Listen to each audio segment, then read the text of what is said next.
নমস্কার, আমি সৌমেন্দু অ্যাস্ট্রোরেকি এক্সপার্টের তরফ থেকে আজকে একটা আপনাদের কাছে খুব সুন্দর টোটকা আমি বলছি।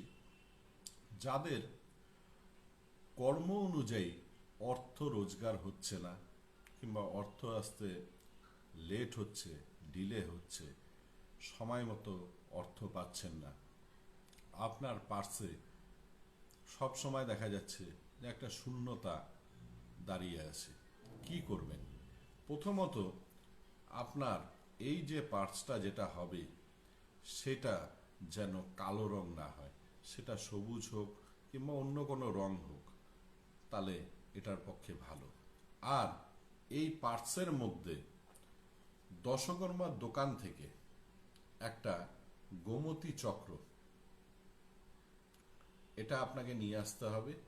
এই গোমতী চক্রকে প্রাণ প্রতিষ্ঠা করে, এটা যদি আপনি নিজে না পারেন তাহলে কোনো ভালো পণ্ডিত কিংবা পুরোহিতের থেকে প্রাণ প্রতিষ্ঠা করে নিয়ে আপনি পার্সের মধ্যে রেখে দিন।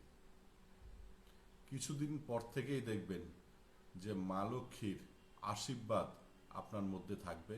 আর অবশ্যই এই পার্স যেন আপনার পেছন কিংবা ব্যাক সাইডে যেন না থাকে, এটা সামনে কিংবা বুক পকেটে রাখবেন।